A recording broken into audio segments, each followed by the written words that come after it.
Civilians में आपका स्वागत है।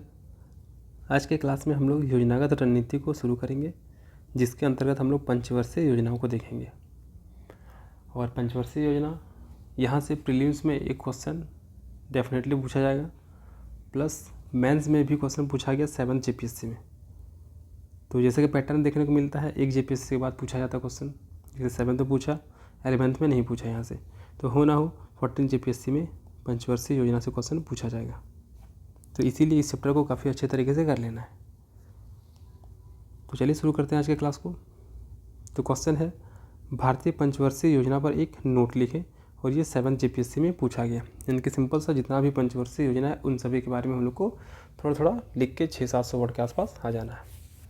तो चलिए शुरू करते हैं। तो भारत की पंचवर्षीय योजना 5 ईयर्स प्लान, तो 1928 का समय है। यहाँ पर सोवियत संघ, जो कि वर्तमान में रूस में, पहली पंचवर्षीय योजना जोसेफ स्टालिन द्वारा लागू किया गया। तो 1928 में सोवियत संघ में पहला पंचवर्षीय योजना जोसेफ स्टालिन के द्वारा लागू किया गया था। कई पूंजीवादी और साम्यवादी देशों ने इस अवधारणा को अपनाया और बाद में अपनी योजनाएं तैयार की।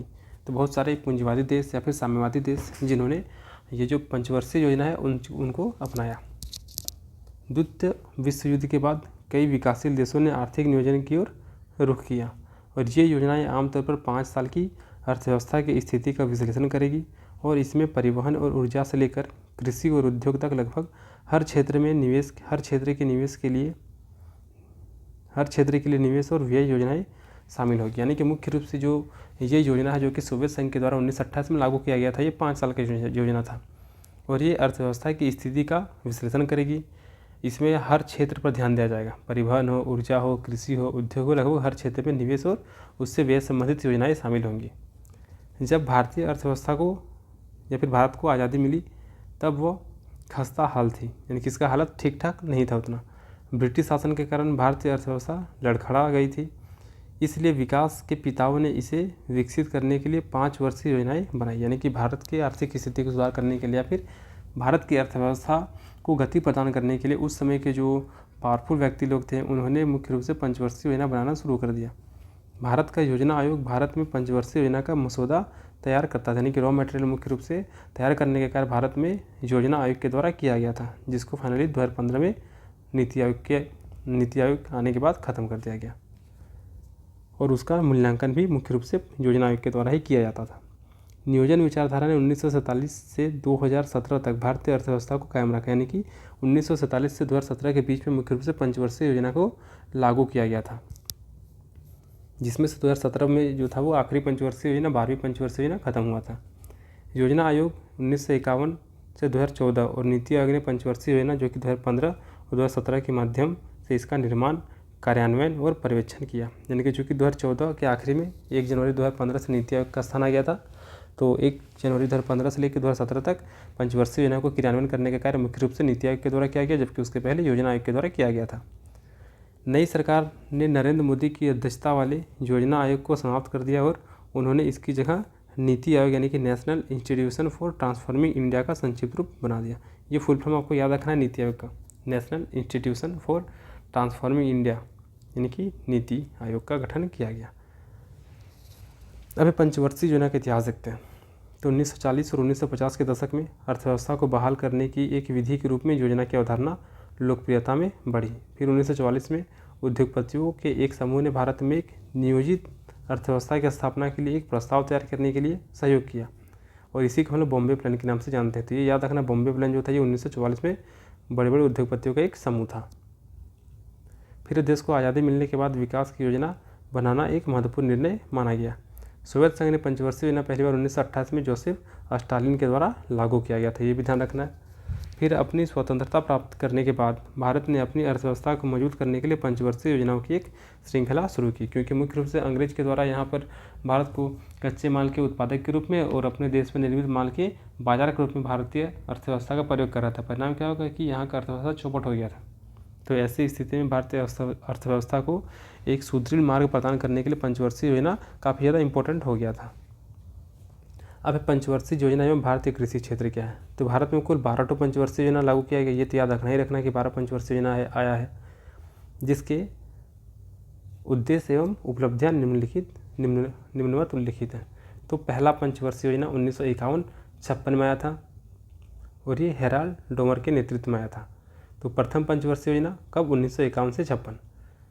तो प्रथम पंचवर्षीय योजना में देश के खाद्य संकट को दूर करने के उद्देश्य से कृषि क्षेत्र को प्राथमिकता दी गई थी। तो खाद्य संकट भारत में काफ़ी ज़्यादा था, तो खाद्य संकट को दूर करने के लिए प्रथम पंचवर्षीय योजना में कृषि क्षेत्र को प्राथमिकता दिया गया था। तो ऐसा क्वेश्चन बनेगा कि प्रथम पंचवर्षीय योजना में किस क्षेत्र को प्राथमिकता दिया गया था? तो कृषि क्षेत्र को प्राथमिकता दिया गया था, ये ध्यान रखना है, जो कि 1951 में आया था और 5 साल चलेगा, यानी कि 1956 तक चलेगा। कुल राजस्व आवंटन का 31% कृषि क्षेत्र को प्रदान किया गया। परिणामतः औसत वार्षिक उत्पादन 67 लाख टन रहा, जबकि लक्ष्य 62 लाख टन का था और कृषि में कुल वृद्धि दर 2.71% रही थी, यानी कि जितना अनुमान था उससे 5% ज़्यादा का ही उत्पादन हुआ इसमें। तो प्रथम पंचवर्षीय योजना 1951 में आया है, जो कि 1956 तक चलेगा, हेराल्ड डोमर मॉडल पर आधारित था और इसमें मुख्य रूप से कृषि क्षेत्र को प्राथमिकता दिया गया था। ये कम से कम प्रीलिम्स के लिए इतना फैक्ट आपको याद रखना होगा। अब द्वितीय पंचवर्षीय योजना जो कि पीसी महालनोबिस मॉडल पर आधारित था, जो कि 1956 में आता है और 5 साल यानी कि 1961 तक अपना कार्यकाल पूरा करता है। तो द्वितीय पंचवर्षीय योजना कुल व्यय का 20% भाग कृषि को आवंटित किया गया, परिणाम तो उत्पादकता में कमी आई, यानी सिंपल सा अब द्वितीय पंचवर्षीय योजना में कृषि क्षेत्र में कम इन्वेस्टमेंट किया गया, तो उसके उत्पादकता परसेंटेज में भी क्या होगा? कमी आएगा। दूसरी पंचवर्षीय योजना की रणनीति में औद्योगिक विकास को अधिक प्राथमिकता दी गई, यानी कि द्वितीय पंचवर्षीय योजना मुख्य रूप से औद्योगिक क्षेत्र में केंद्रित था, जहां निजी क्षेत्र को सीमित निवेश क्षमता को ध्यान में रखते हुए सार्वजनिक क्षेत्र पर भारी उत्तरदायित्व डाला गया, यानी कि यहाँ पे प्राइवेट सेक्टर को उतना ज़्यादा जगह नहीं दिया गया, जबकि मुख्य रूप से इसमें सार्वजनिक क्षेत्र यानी कि समझ लीजिए कि सरकार पर ही उत्तरदायित्व ज़्यादा था। वहीं आधारभूत एवं प्रमुख उद्योगों के विकास को आधार बनाया गया, यानी कि द्वितीय पंचवर्षीय योजना में 20% ही मुख्य रूप से कृषि क्षेत्र में इन्वेस्ट किया गया, जिसकी वजह से उसकी उत्पादकता में भी, कृषि क्षेत्र की उत्पादकता में भी कमी आई और द्वितीय पंचवर्षीय योजना का मुख्य केंद्र बिंदु औद्योगिक विकास करना था। अब तृतीय पंचवर्षीय योजना जो कि 1961 से शुरू होकर 1966 तक जाएगा। तो पहला 1951 से शुरू होकर 1956, फिर दूसरा 1956 से 1961 और तीसरा 1961 से 1966 तक। तो तृतीय पंचवर्षीय योजना फिर से कृषि क्षेत्र में विशेष ध्यान दिया गया, प्राथमिकता दिया गया और इस योजना में गहन कृषि कार्यक्रम के तहत कृषि जिला कार्यक्रम एवं अधिक उपज वाली किस्म पर विशेष ध्यान दिया गया और इसी के परिणाम स्वरूप क्या होता है? 1966 में हरित क्रांति भी आता है। लेकिन भयंकर सूखे के कारण यह योजना पूर्ण रूप से सफल नहीं रहा। सूखे तथा युद्ध की स्थिति को देखते हुए वर्ष 1966 से वर्ष 1969 तक नवीन योजना आरंभ नहीं हो सकी, अतः इसी समय हरित क्रांति का शुभारंभ किया गया। तो तृतीय पंचवर्षीय योजना में फिर से कृषि क्षेत्र पर ध्यान दिया गया। पहला पंचवर्षीय योजना 1951 से शुरू होकर 1956 तक ज़्यादा है, जो कि हेराल्ड डोमर मॉडल पर आधारित था। इसमें मुख्य रूप से प्राथमिकता कृषि क्षेत्र को दिया गया। द्वितीय पंचवर्षीय योजना पीसी महालनोबिस मॉडल पर आधारित था, जो कि 1956 से शुरू होकर 1961 तक जाएगा और इसमें कृषि क्षेत्र में 20% ही टोटल योजना का लाभ दिया गया, व्यय दिया गया, जिसकी वजह से कृषि क्षेत्र की उत्पादकता घटी, लेकिन इसका प्राथमिकता क्षेत्र क्या था? औद्योगिक क्षेत्र। फिर तृतीय पंचवर्षीय योजना शुरू होता है, जो कि 1961 में आता है, 1966 तक चलता है और इसमें फिर से कृषि क्षेत्र पर ध्यान दिया गया। लेकिन इस योजना के समय सूखा पड़ गया था, युद्ध होने लगे थे। परिणाम क्या हो गया कि 1966 के बाद चतुर्थ पंचवर्षीय योजना शुरू होने वाली थी, जो कि शुरू नहीं हो पाई। तो 1966 से लेकर 1969 तक पंचवर्षीय योजना लागू नहीं हो पाया और इसी के बीच में हरित क्रांति का शुभारंभ किया गया था। अब है चौथी पंचवर्षीय योजना। तो चौथी पंचवर्षीय योजना शुरू होगा 1969 से 74। तो ये ध्यान रखना, प्रीलिम्स में यही वाला पूछ सकता है कि चौथी पंचवर्षीय योजना कब शुरू हुआ था। ऑप्शन में आपका 1966 भी रहेगा। तो 1966 में शुरू नहीं हुआ था, बल्कि 1969 में शुरू हुआ था। तो याद रखिएगा, 3 पंचवर्षीय योजना के बाद 3 साल का गैप हुआ था और 1969 में शुरू हुआ था। तो 1969 से 74 तक चलेगा। तो चौथी पंचवर्षीय योजना कृषि क्षेत्र में अनुसंधान तथा विज्ञान एवं प्रौद्योगिकी के उपयोग पर विशेष बल देते हुए प्रारंभ की गई थी और इसमें कुल योजना व्यय का 22% कृषि क्षेत्र को आवंटित किया गया था, यानी कि टोटल जितना योजना व्यय था उसका 22% कृषि क्षेत्र में दिया गया था। प्लस चौथी पंचवर्षीय योजना का मुख्य केंद्र बिंदु क्या था? तो कृषि क्षेत्र में अनुसंधान और विज्ञान तथा प्रौद्योगिकी में बल दिया गया। फिर आता पाँचवीं पंचवर्षीय योजना, जो कि 1974 से शुरू होता है और 79 में ख़त्म हो जाता है। इसको थोड़ा सा सुधार लीजिएगा, ये 1974 से 1978 होगा, क्योंकि पाँचवीं पंचवर्षीय योजना इकलौता ऐसा योजना था जो कि 5 साल तक नहीं चला था, 4 साल तक ही चला था। तो ये भी प्रीलिम से पूछा जा सकता है। ध्यान रखना, 5वीं पंचवर्षीय योजना 5 साल तक नहीं चला था, 4 साल तक चला था। तीसरी पंचवर्षीय योजना के बाद 3 साल का ब्रेक हुआ था। तो 5वीं पंचवर्षीय योजना में कुल परिव्यय का 15% कृषि क्षेत्र को आवंटित किया गया। कुल मिलाकर पहली पंचवर्षीय योजना से 5वीं पंचवर्षीय योजना तक अगर हम लोग तीसरी पंचवर्षीय योजना को छोड़ दें तो वास्तविक उत्पादन लक्ष्य से अधिक हो रहा, यानी कि पहला पंचवर्षीय योजना में जो टारगेट था उससे ज़्यादा हुआ, द्वितीय पंचवर्षीय योजना में भी जो टारगेट था उससे ज़्यादा हुआ, लेकिन तृतीय पंचवर्षीय योजना में सूखा आ गया था, युद्ध की स्थिति थी, परिणाम स्वरूप जो टारगेट था वो कंप्लीट नहीं हो पाया था। अब है चौथी पंचवर्षीय योजना, उसमें भी टारगेट से ज़्यादा हुआ था और 5वीं पंचवर्षीय योजना में भी कुछ ऐसा ही स्थिति होगा। और इस योजना में खाद्यान्न उत्पादन का लक्ष्य 1520 लाख टन रखा गया था, जबकि उत्पादन लक्ष्य से अधिक कितना, तो 1840 टन हुआ था, यानी कि जितना टारगेट था उससे काफ़ी ज़्यादा हुआ था। फलतः इस स्थिति को कुछ विद्वान ने द्वितीय हरित क्रांति की संज्ञा दी थी, क्योंकि इस योजना के कुल व्यय का 15% व्यय जो था वो मुख्य रूप से कृषि क्षेत्र पर ही किया गया था। परिणाम क्या हो गया, कृषि क्षेत्र में काफ़ी ज़्यादा वृद्धि देखने को मिली और इसी की वजह से 5वीं पंचवर्षीय योजना को द्वितीय हरित क्रांति की संज्ञा दी गई थी। मतलब कि वो जो स्थिति था, उत्पादन जो ज़्यादा हुआ उसकी वजह से उसको द्वितीय हरित क्रांति की संज्ञा दी गई। अब है छठी पंचवर्षीय योजना।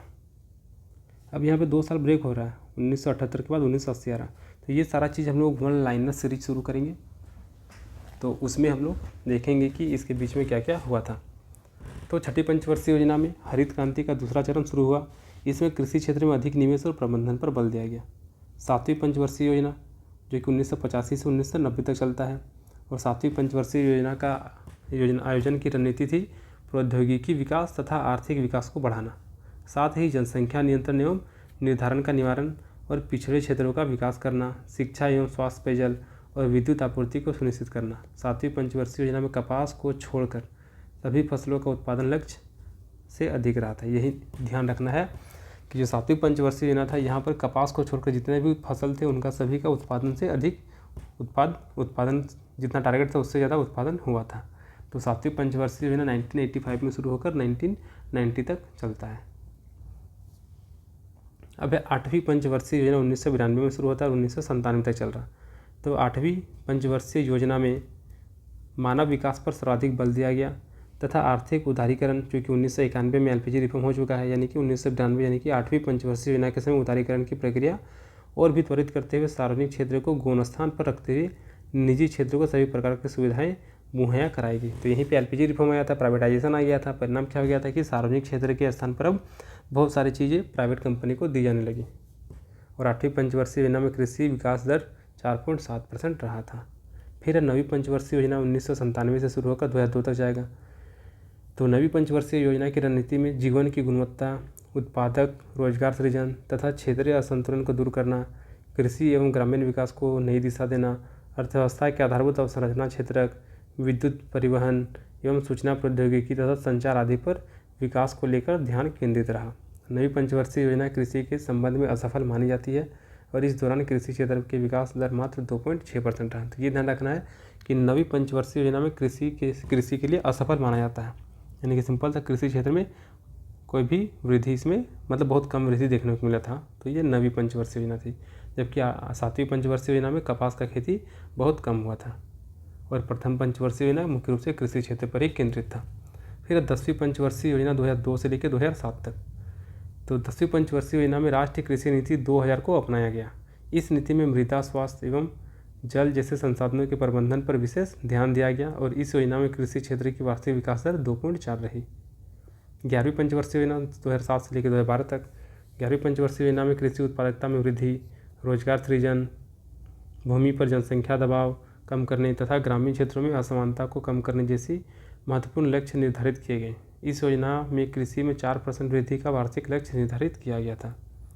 फिर है 12वीं पंचवर्षीय योजना और आखिरी पंचवर्षीय योजना जो कि 2012 में शुरू होता है।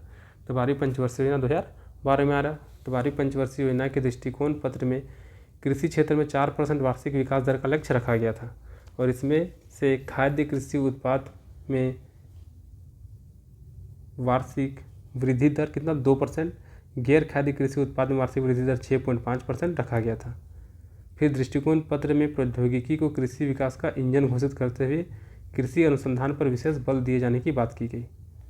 जो भी दृष्टिकोण पत्र था उसमें बेहतर सेड और बागवानी कृषि के विकास पर विशेष बल दिया गया। साथ ही बाजार तक किसानों की पहुंच के लिए विशेष उपाय किए जाने की बात की गई। योजना आयोग के भंग होने के बाद से अर्थव्यवस्था के लिए कोई आधिकारिक योजना विकसित नहीं की गई, लेकिन 5 वर्षीय रक्षा योजना बनाई जा रही है। तो इस प्रकार से हम लोग का जो 12 पंचवर्षीय योजना था वो 12 पंचवर्षीय योजना खत्म होती है। अब एक और क्वेश्चन है, इसमें हम लोग का राष्ट्र विकास परिषद की भूमिका और कार्यों का उल्लेख करें। तो राष्ट्र विकास परिषद क्या है ये देखते हैं, और प्रीवियस ईयर में प्रीलिम्स में क्वेश्चन पूछा भी गया यहाँ से। तो राष्ट्र विकास परिषद का गठन कब हुआ है, तो ये ध्यान रखना अगस्त 1952 में किया गया। और योजना आयोग का गठन 15 मार्च 1950, ये एक डेट ये वाला, और सेकंड अगस्त 1952 राष्ट्र विकास परिषद। एटलीस्ट ये दोनों डेट आपको याद रखना ही रखना है, क्योंकि 7 JPSC में शायद राष्ट्र विकास परिषद वाला पूछा गया था। तो राष्ट्र विकास परिषद का स्थापना अगस्त 1952 में किया गया था। भारत अर्थव्यवस्था के विकास से संबंधित मुद्दों पर विवेचन तथा निर्णय लेने के संबंध में राष्ट्र विकास परिषद का गठन एक शीर्ष संस्था के रूप में किया गया। यानी कि विकास से संबंधित जो भी मुद्दे हैं उस पर फाइनल डिसीजन लेने के लिए राष्ट्र विकास परिषद का गठन एक शीर्ष संस्था के रूप में अगस्त 1952 में किया गया था, और यह एक संविधानोत्तर निकाय है। अब है राष्ट्र विकास परिषद का अध्यक्ष कौन होते हैं, प्रधानमंत्री होते हैं। ये भी ध्यान रखना है कि वर्तमान में जो देश के प्रधानमंत्री होंगे वही राष्ट्र विकास परिषद के अध्यक्ष होंगे। केंद्रीय मंत्रिपरिषद के सभी सदस्य, सभी राज्यों के मुख्यमंत्री, केंद्र शासित प्रदेशों के प्रशासक तथा योजना आयोग यानी कि इसके समाप्त होने तक इनके सभी सदस्य तथा इनके पदेन सदस्य होते हैं। यानी कि जो भी केंद्रीय मंत्रिपरिषद के सदस्य होंगे, राज्य के जो मुख्यमंत्री होंगे, केंद्र शासित प्रदेश के जो प्रशासक होंगे, या फिर जब तक योजना आयोग था तो वहाँ के जितने भी सदस्य होंगे वे सभी राष्ट्र विकास परिषद के पदेन सदस्य के रूप में कार्य करेंगे। आगे है राष्ट्र विकास परिषद की स्थापना नियोजन तथा सामान्य आर्थिक नीतियों पर केंद्र एवं राज्य सरकारों के बीच समझदारी एवं परामर्श बढ़ाने की दिशा में एक महत्वपूर्ण कदम है। भारतीय अर्थव्यवस्था के विकास से संबंधित मुद्दों पर विवेचन तथा निर्णय लेने के संबंध में राष्ट्र विकास परिषद एक शीर्ष संस्था रही है। राष्ट्र विकास परिषद की पहली बैठक 8 से 9 नवंबर 1952 को पंडित जवाहरलाल नेहरू की अध्यक्षता में संपन्न हुई थी, क्योंकि वही उस समय के प्रधानमंत्री थे। और अब तक राष्ट्र विकास परिषद की 57 बैठक हो चुकी है, और 97वीं बैठक मनमोहन सिंह की अध्यक्षता में 27 दिसंबर 2012 को संपन्न हुई थी। अब देखते हैं राष्ट्र विकास परिषद का कार्य क्या है। तो राष्ट्रीय स्तर पर योजनाओं के निर्माण एवं क्रियान्वयन की भावी रूपरेखा तैयार करना है, यानी कि जो भी राष्ट्रीय स्तर पर योजना का निर्माण करना है उसका किस प्रकार से क्रियान्वयन करना है उससे संबंधित रूपरेखा तैयार करने का मुख्य कार्य राष्ट्र विकास परिषद का है। फिर योजनाओं के लिए सूत्रबद्ध प्रस्तावों पर सभी मुख्य चरणों पर विचार करना, योजनाओं के लक्ष्यों को प्राप्त करने का प्रयास करना, यानी कि योजना में जो भी लक्ष्य हैं उनको मुख्य रूप से प्राप्त करना, ऐसा नहीं कि बस झूठ मूठ का लक्ष्य बना दिया गया है। एवं आर्थिक संसाधनों का लक्ष्यों के अनुसार बेहतर उपयोग करना, देश के सभी महत्वपूर्ण क्षेत्रों में सामान्य आर्थिक नीतियों को बढ़ावा देना, समय समय पर योजनाओं के कार्यान्वयन का पुनः निरीक्षण करना, राष्ट्रीय विकास परिषद को प्रभावित करने वाले आर्थिक तथा सामाजिक नीतियों के मुख्य विषयों पर विचार करना, राष्ट्रीय योजनाओं में तय किए गए लक्ष्यों को पूरा करने के लिए उपायों को सुझाव देना, और देश के सभी भागों में संतुलित और तीव्र विकास को सुनिश्चित करना। तो यही सभी कार्य मुख्य रूप से राष्ट्रीय विकास परिषद के द्वारा ही किया जाता है। इसीलिए राष्ट्रीय विकास परिषद काफ़ी ज़्यादा इंपॉर्टेंट भी हो जाता है। अब है योजना के संदर्भ में राष्ट्रीय विकास परिषद का क्या महत्व है, कि जो भी योजना सरकार के द्वारा लाई जा रही है उसमें राष्ट्रीय विकास परिषद का क्या महत्व है। तो भारतीय संविधान निर्माताओं ने योजनाओं को केंद्र एवं राज्यों के मध्य समन्वयात्मक व्यवस्था माना है, किंतु वास्तव में उनकी यह सोच साकार रूप में परिवर्तित नहीं हो पाई। भारत में नीति एवं वित्त संबंधी मामलों में नियोजन व्यवस्था ने राज्य की स्वायत्तता की एक छाया के रूप में परिवर्तित कर दिया है। साथ ही योजना आयोग ने वित्त आयोग पर भी अपने प्रभाव को प्रदर्शित किया है। स्पष्ट है इन परिस्थितियों ने भारतीय संघवाद की अवधारणा को विपरीत रूप से प्रभावित किया। ऐसे में राष्ट्रीय विकास परिषद जैसी संस्था के जरिए संघवाद की प्रकृति को बनाए रखने का प्रयास किया गया है, जिसे परिषद की भूमिका के रूप में देखा जा सकता है। अब राष्ट्रीय विकास परिषद इस बात का प्रतीक है कि भारत में सैद्धांतिक रूप से ही सही संघवाद स्थित है। विशेषकर पंचवर्षीय योजना के निर्माण में परिषद की भूमिका अत्यधिक महत्वपूर्ण है, क्योंकि योजनाओं का पूर्ण निर्धारण से पहले राष्ट्रीय विकास परिषद योजना प्रारूप की स्वीकृति आवश्यक है। यानी कि वो जो भी योजना है उसका कंप्लीट होने से पहले ही राष्ट्रीय विकास परिषद की स्वीकृति लेना अनिवार्य हो जाता है। साथ ही साथ परिषद द्वारा योजना से संबंधित किसी भी प्रकार की सिफारिश अगर की जाती है और योजनाओं के क्रियान्वयन के तरीके के लिए परिषद द्वारा परामर्श भी प्रदान किया जाता है। फिर राष्ट्रीय विकास परिषद एक उच्च स्तरीय नीति निर्मात्री संस्था है, जो व्यवहार में मंत्रिमंडल और संसद से अधिक प्रभावी दिखाती है। ऐसी मान्यता है कि वर्तमान समय में परिषद ने योजना आयोग का भी मात्र एक शोध संस्था के रूप में परिवर्तित कर दिया, यानी कि कहीं ना कहीं योजना आयोग जब तक कार्य कर रहे थे तब तक योजना आयोग से ज़्यादा स्ट्रॉन्ग राष्ट्रीय विकास परिषद हो गया था। वास्तव में परिषद के नीति निर्माता के रूप में एक शक्तिशाली संगठन बनने का कारण इसकी सदस्यता की प्रकृति थी। फिर राष्ट्रीय विकास परिषद न केवल योजना संबंधी नीतियों एवं कार्यक्रमों के समन्वय में बल्कि राष्ट्र महत्व के अन्य महत्वपूर्ण विषयों में भी समन्वय में सहायक होते हैं। मतलब कि ऐसा हो गया कि ये सिर्फ योजना को स्वीकृत करने के लिए नहीं बल्कि देश से संबंधित यानी कि राष्ट्र महत्व से संबंधित जो भी महत्वपूर्ण विषय हैं उनमें भी समन्वय में सहायक होते हैं। वह वास्तव में वाद विवाद और विचारों के पूर्ण स्वतंत्र आदान प्रदान हेतु एक बेहतर मंच के रूप में कार्य करता है। और आखिरी पॉइंट है, राष्ट्रीय विकास परिषद व्यवहार में अधिक से अधिक प्रभाव व प्रतिष्ठा अर्जित करती जा रही है और केंद्र से भिन्न राज्यों में सरकारों के गठन से इसका प्रभाव बढ़ता जा रहा है। तो कहने की राष्ट्रीय विकास परिषद बहुत ज़्यादा इम्पोर्टेंट हो जाता है और इसका गठन स्थापना अगस्त 1952 में किया गया था। तो मुख्य रूप से हम लोग को इस चैप्टर में यही 2 क्वेश्चन पढ़ना था योजनागत रणनीति के तहत।